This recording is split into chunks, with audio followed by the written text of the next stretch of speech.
Línea, el doctor Carlos Aurelio Bossi. Carlos, buen día, ¿cómo le va? ¿Cómo anda, Jacobo José Luis? Muy bien. Bueno, bien, aquí estamos. Usted ha llevado adelante una causa que tiene que ver con una cuestión, una situación de mala praxis en referencia a la clínica Mitre. Me atrevo a decir que es la primera vez que alguien logra en un caso de estos una condena aquí en la ciudad de Mar del Plata. Cuéntenos un poco de esta clínica, de la cual en línea general, siendo una clínica que atiende muchos servicios de PAMI y de idioma permanente y sistemáticamente se escuchan historias complejas en Mar del Plata. Sí, en realidad la causa la llevó la doctora Silvia Faguenza Sánchez, que es la hermana de la víctima, es decir, una chica que ingresa, que tiene una hidrocefalia congénita, e ingresa el 27 de julio del 2011 a la clínica con severas convulsiones, con dolores fuertísimos de cabeza, fotofobia, y tras permanecer 27 horas en la clínica, fallece. Fallece, no se saben las causas de la muerte, fallece sorpresivamente, y yo intervine en la parte final, en la parte del juicio oral, ayudándola, es decir, colaborándola con la colega. Es interesante el fallo del doctor Hoff, es decir, la instrucción tardó 7 años, y cuando cayó en el juzgado del doctor Hoff, en menos de 8 meses el juez elevó la causa a juicio oral, en donde se imputan a 5 médicos. Sobre todo al director de la clínica, que es el doctor Guillermo Acosta, que no solo es médico de la clínica, sino también director y parte ¿cómo se llama?, De del grupo la... accionario de esa clínica. Claro, sí. Lo importante del fallo es que pone su acento en que se violó la infracción del deber de cuidado. Es decir, no se atendió a una persona que tenía una emergencia con la urgencia necesaria como para evitar el desenlace fatal. Por ejemplo, se le estaba proporcionando medicamento por vía oral que lo vomitaba al instante, y cuando se le ponía vía endovenosa, las enfermeras no se lo suministraban porque decían que la paciente manchaba las sábanas al sacarse el suero. La medicación que se le proporcionaba no era la adecuada, y es más, había que haberle hecho una tomografía computada al instante de haber ingresado, tomografía que se intenta hacer 10 minutos antes que la señora fallece. Ahora, quiero preguntarle por algo al respecto de esto. Usted me dice que estuvo esta causa 7 años en instrucción. 7 años de instrucción. Es más, la clínica Mitre, claro, 7 años de instrucción porque había otro fiscal que no me puedo acordar cómo se llama, hasta que interviene el doctor Crisoldi, que interviene en la última parte de la instrucción.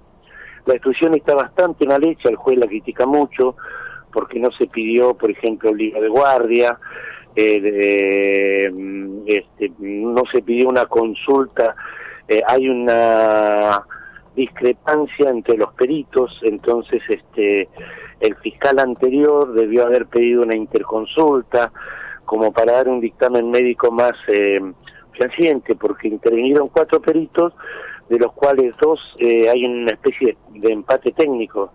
2 están de acuerdo en que hubo una infracción al deber de cuidado, y 2 están de acuerdo en que la clínica procedió bien. Es más, en el fallo del juez Hoff dice una cosa interesante, porque la mamá de la víctima hizo una denuncia en el PAMI. El PAMI sancionó a la clínica, Sí. pero sancionó a la clínica porque no se podía leer la historia clínica, y no hizo una auditoría completa de qué pasa en esa clínica, porque no es la primera vez que pasa esto en esta clínica. Justamente ahí hay un punto que es un alto interrogante, porque como yo le decía, a lo largo de todos estos años a uno le van llegando historias. Nosotros hemos puesto aquí a personas que han expuesto denuncias, quejas de malos tratos, de mala praxis, de situaciones claras de abandono de personas, por otro lado. Y cuando hemos consultado durante distintos gobiernos y distintas gestiones, la respuesta siempre es la misma. Y con las pocas camas que hay en Mar del Plata no lo podemos cerrar, con lo cual a la gente la dejan a expensas de una suerte de lotería. Si salís vivo, ¿no? Es muy loco. Y en especial las personas que están bajo la obra social del PAMI. Bien. Es decir, porque no es una clínica de alta complejidad y los pacientes de alta complejidad se derivan de ahí al EMSA. Claro. Que es lo que debió haberse hecho con esta persona. Lo más importante es eso de este fallo, es la condena y la inhabilitación al director de una clínica por infracción al deber de cuidado y mala praxis, porque desde que entra la persona está bajo el cuidado de la clínica. Claro. Si no, uno que no es médico, ¿qué hace? No sabe. Bien, ahora, es una primera situación, creo que hasta ahora nunca se había dado esto, pero también debo decir que por referencias que tuve durante el proceso de juicio, del total de los imputados, en su momento, el fiscal desistió de varios de ellos por entender que no tenía pruebas suficientes, lo cual habla ya no de una instrucción defectuosa, diría de una instrucción defectuosa y arbitraria. Y en realidad son 5 los imputados, y de 4 desistió de 2, no de los de 4 fueron absueltos, el fiscal desistió de 2, porque el fiscal alegó que, por ejemplo, la médica de guardia no intervino en el proceso. Es decir, todo esto es cuestión de una apelación.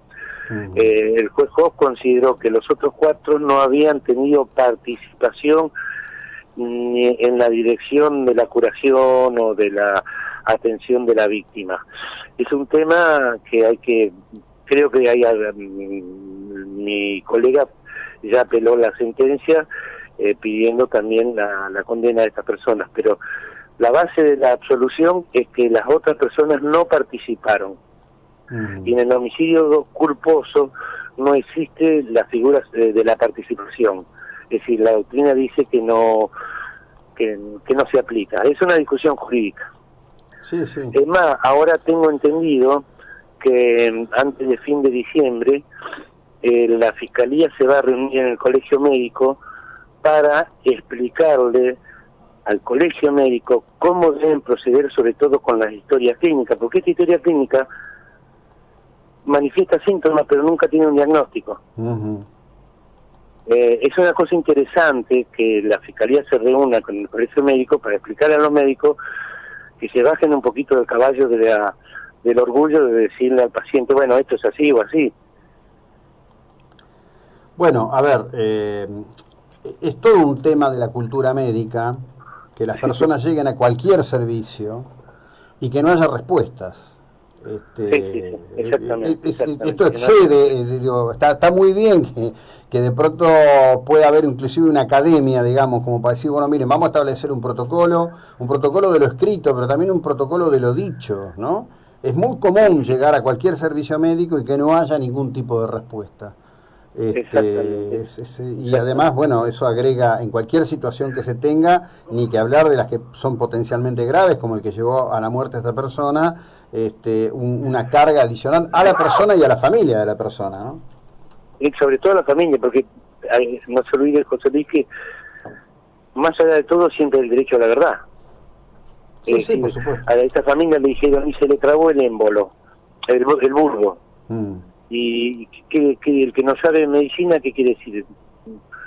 Sabe, después en el juicio más o menos esa frase, se le trabó el bulbo, se pudo más o menos traducir en que las convulsiones que tenía la chica, que vomitaba a chorro, un vómito que, como se llama, muy específico, muy especial de este tipo de enfermedad, hace que, como se llama, un bulbo que tenemos en el cerebro se haya trabado y le haya provocado una muerte súbita.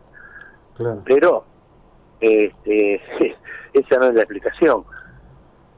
No, pero por eso digo, ¿no? Inclusive, a ver, en este momento están escuchando muchos profesionales médicos que son parte de esta audiencia y algunos son muy queridos amigos míos, ¿no? Yo creo que ahí pasan dos cosas que me parece que son de la condición humana. Por un lado, la persona que está enfrente de un servicio médico y sobre todo en emergencias y demás, se tiene que endurecer psicológicamente para soportarlo, porque es muy difícil. Obvio. Pero por el otro lado, el gran desafío es no perder humanidad con respecto del otro, ¿no? Sí. A lo mejor estamos pidiendo un ejercicio imposible, la verdad que no lo sé y no tengo respuesta, pero estamos hablando de algo que efectivamente ocurre, que vengan a alguien y le digan, bueno, se colapsó el bulbo, se trabó el bulbo, lo que fuere, y después digan, bueno, que venga el que sigue porque tengo la guardia abarrotada.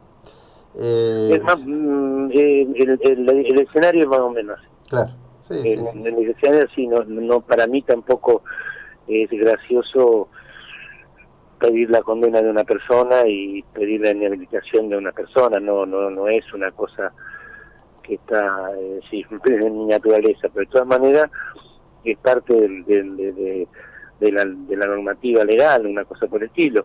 Pero es verdad, uno de los médicos dice tenía la guardia abarrotada, no pude ir a ver a la señora cuando empezó a convulsionar. Sí, parte del sistema también. Claro, no es difícil imaginar ese esquema para nada, porque entre otras cosas, digo, y cierro con esto, Carlos, a ver, está claro que Mar del Plata sigue teniendo el mismo nivel de capacidad de servicios médicos que tenía en la década del 80, y que cualquier servicio médico que uno mire está literalmente colapsado. Entonces, sí, ahí es donde hay que entrar a mirar lo que ha sido el fracaso durante mucho tiempo de las políticas públicas en no generar, conforme al potencial de población que tiene toda el área, la ampliación de los servicios y la jerarquización de los médicos que sobre todo en el sistema público cobran monedas. La verdad que eso hay que decirlo también. Eso es una realidad. Eso es una realidad que no puede soslayarse, sí. Bueno, Carlos, muchas gracias por el tiempo y la ilustración que nos ha dedicado. Que tenga una buena jornada. No, gracias a usted, José Luis. Muchas gracias. Hasta luego. Carlos Aurelio Bossi, estamos hablando de este tema. Este es un fallo que te diría no tiene precedentes.